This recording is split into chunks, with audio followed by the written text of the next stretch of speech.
Hi guys, and welcome again to this channel. So, on to the next topic. The previous video was about politics, and as I've said, Kenya is one of the best countries in Africa. Actually, the best in East Africa, and one of the, I think, a few countries which are best and which have really developed in Africa, infrastructure wise, and maybe other things, a lot of things actually, and a good governance, democracy, and everything. We have really shown, and peaceful in terms of peacefulness. Oh, Kenya is actually one of, okay, a few from the other few previous years which we had a problem with. Yeah, with fighting, and we had a few instances of, yes, of we didn't have peace because of the politics. And my last video I've shared about how politics have really affected this country, that every conversation you have with someone is just centered in politics. Iko tu hapo unaongea tu na mtu ni like, unaonaje hii serikali, unaonaje in the next, like tumetoka tu kwa election, then you are like, hata hatuwezi ongelea any other thing. We're just waiting for the next 5 years, like tuongee tu about, we are talking about politics. We are starting to campaign about politics in the next 5 years. Tunangojea. So anyway, that was my first video. If you haven't watched it, you can go back and just watch my video about politics. And today we're going to talk about a different thing. So ni hii topic ya tribalism. As many of us have really moved away, especially the towns. Yeah, the big cities like Mombasa and Kisumu and Nairobi. Most of people they have really avoided asking people where they come from. But I think there are few people who have not yet overcome this thing of asking, like, umetoka wapi, wewe ni mkabila gani?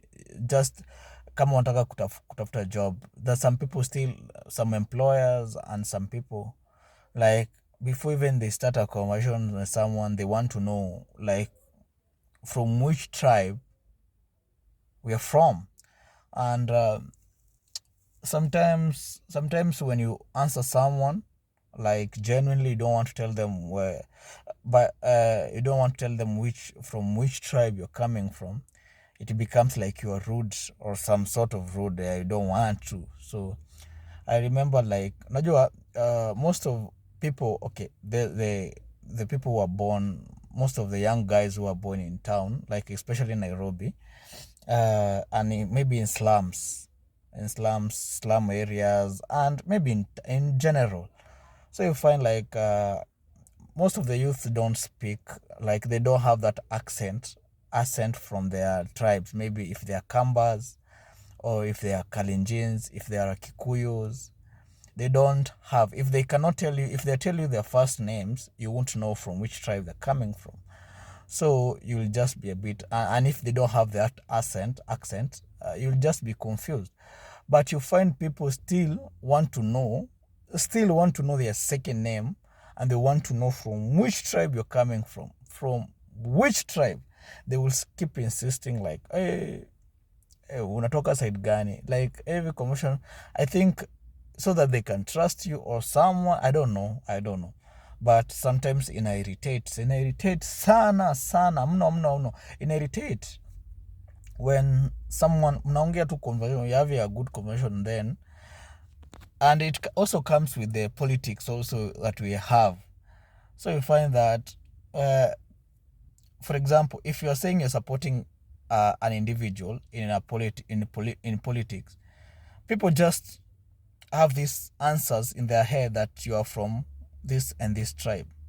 So if supporting a opposition, they know you're from this, they can guess, like, literally they can guess from which tribe you're from.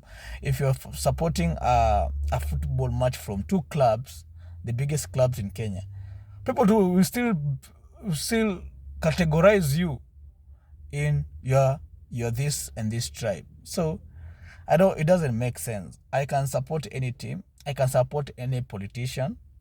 It doesn't have to come from a certain tribe or certain tribe so that I can give them my vote. I think that's one of the thing that also in a Malaysia, like why should my tribe, me as an individual, why should my tribe be more why should it be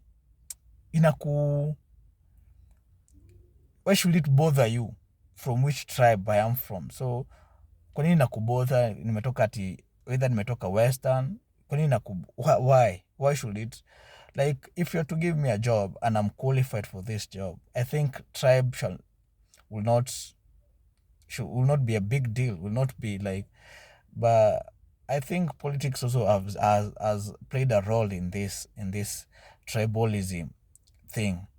But I think what I want to see in the next few years, okay, what I've seen in the few years, we have we have started intermarrying. We have started intermarrying a lot, especially this generation. We have really intermarried with other tribes, and I think in the next few coming years, it will really go high. We'll start intermarrying from different tribes, and we will kill this thing called tribalism in this country. And it won't matter from which tribe, whether you're from Kamba, you marry a Luya, or you're from Nyanza, you marry a Luo. You're Nyanza, you marry a Kikuyu, and if you're from Kikuyu, you marry a Kale, or you're married from a Kale, or any other way. From coast, Giriama marrying a Kisii, and a Kisii marrying any other tribe won't be a big deal, because I think it will be very hard to determine a person from what tribe. I know I think most of our parents, they really wanted us to marry from, they really want to marry the previous generation. They want us to marry from our same tribe. But this has become, I think most of them are being shocked by how their sons and daughters and everything are marrying from different tribes, and their marriages are working and they're having kids, and there's no border. Whatever you thought was a culture, we started becoming a Kenyan culture, not a tribe culture or something, not some sort of culture from your tribals there who you want to combine. So I think we'll be seeing this less and less and less in the next generation. It won't be a big deal as it was previous years when a Kikuyu would marry a Luo, and it will become a big problem. But things are starting to change, and I think the next few years things will really change. The next few years before we reach 2050, I think Kenya will have intermarried big time, and we'll see a change. We'll see change in politics. We shall see change in everything. I think every tradition and taboo and everything, it will change. Yeah, you agree with me? Please, if you agree with me, hands up. Kenya is the greatest country, and thank you so much. This is 2Wheels254. So if you like this video, please put a thumbs up, and don't forget to subscribe to this channel. This is 2Wheels254, and we continue with 2Wheels254 stories. So the next episode, I also will tell you one more thing